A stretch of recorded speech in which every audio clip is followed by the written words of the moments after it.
आइए, इस वक्त की सबसे बड़ी खबर पर इस वक्त का सबसे बड़ा इंटरव्यू आपके लिए आ रहा है। जी हाँ, हमारे साथ कार्यक्रम में इस वक्त शामिल हो रहे हैं दीपम सेक्रेटरी तुहिन कांत पांडे साहब, टीके पांडे साहब। और ये जो फैसला आपकी स्क्रीन पर इस वक्त चमकता हुआ दिख रहा है कि आईआरसीटीसी की कन्वीनियंस फीस जो सरकार के साथ 50% साझा करनी थी, वो फैसला वापस ले लिया गया है। और उस फैसले के पीछे सबसे ज़्यादा अगर किसी एक अथॉरिटी का कंट्रीब्यूशन है, डिसीजन है, तो वो है दीपम। और दीपम सेक्रेटरी साहब हमारे साथ कार्यक्रम में शामिल हो रहे हैं टीके पांडे साहब। पांडे साहब, धन्यवाद जी बिजनेस को वक्त देने के लिए। और सबसे पहले मैं जी बिजनेस की तरफ से, हमारे सारे दर्शकों की तरफ से, आईआरसीटीसी के जितने शेयर होल्डर्स हैं, उन सब की तरफ से आपको धन्यवाद देना चाहता हूं।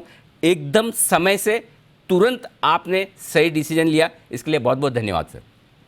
धन्यवाद। ये मिनिस्ट्री ऑफ रेलवेज ने ये डिसीजन लिया है। बिल्कुल सर, लिया है, लेकिन जाहिर सी बात है रेलवे बोर्ड से आप सबसे कंसल्ट करने के बाद लिया है। ये बताएं सर, क्या कुछ हुआ है पहले ये कि क्यों कन्वीनियंस फीस बढ़ाने का एक नोटिफिकेशन आया और उसके बाद डिसीजन वापस लेने की प्रोसेस, इसके पीछे क्या थॉट्स रहे, क्या विचार हैं, जरा समझाएं सर। नहीं, देखिए, इसका तो अभी तो ये डिसीजन हुआ है, वो रेलवेज मिनिस्ट्री के तत्वाधीन में ये डिसीजन है जी। बट रेलवे मिनिस्ट्री ने इसको रिव्यू किया है और इसके इम्प्लीकेशंस को देखते हुए और डिसाइड किया है कि वो विड्रॉ करें।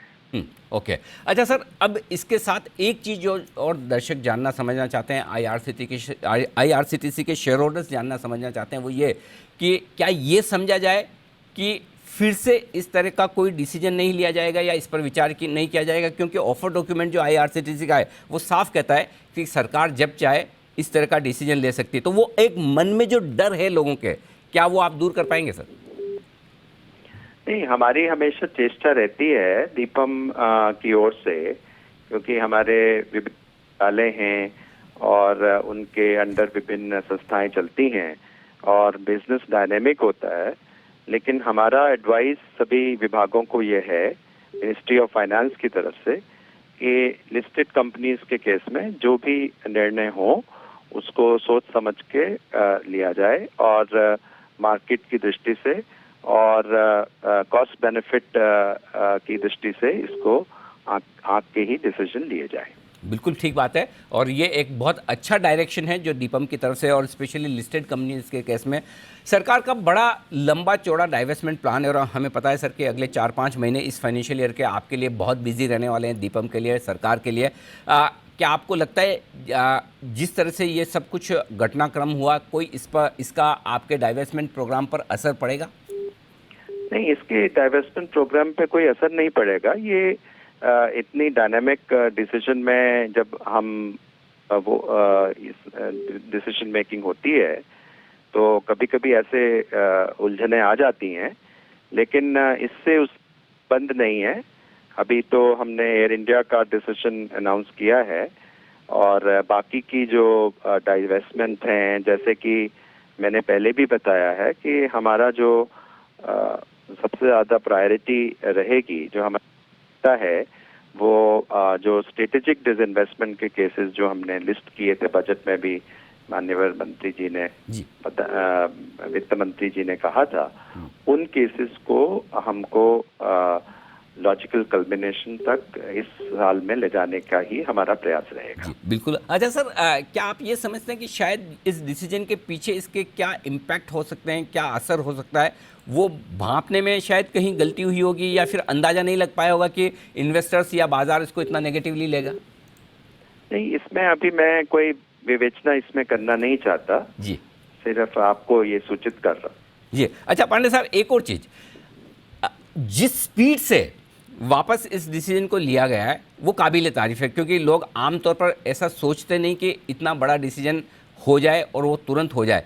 स्पीड जो वाकई में बाजार इन्वेस्टर देखना चाहते हैं कि ऐसा हो सरकारी कंपनियों के केस में और दीपम की तरफ से, क्या कुछ ऐसे खास वजह, ट्रिगर्स या फिर माहौल रहा जिसकी वजह से इतना फास्ट डिसीजन हुआ है सर?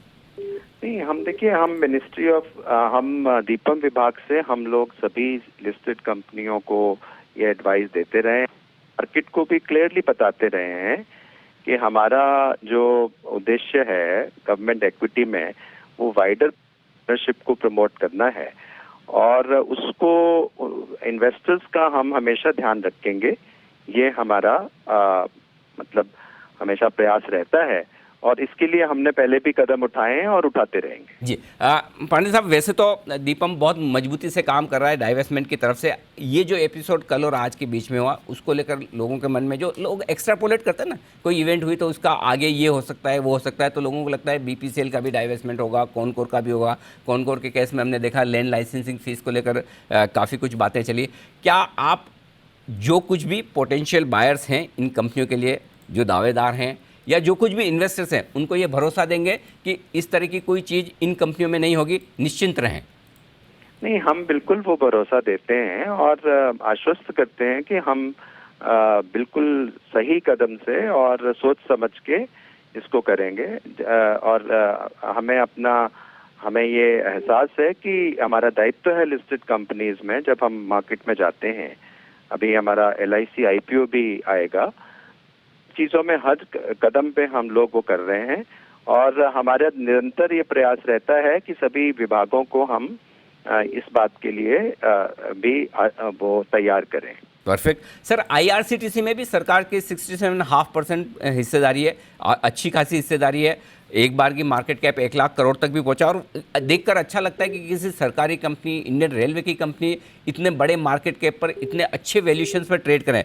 कोई इरादा रखते हैं सरकार की तरफ से या दीपम की तरफ से कि यहाँ पर हल्की फुल्की कोई स्टेक बेची जाए कंपनी में? जी, मैं इस तरह के कोई स्पेकुलेटिव क्वेश्चंस को नहीं आंसर करना चाहता। ठीक बात है सर। अच्छा, एक और चीज, मैंने आपका काफी समय लिया, एक सवाल मुझे एक काम है जी, एक सवाल, आखिरी सवाल आपसे और लेता हूं सर।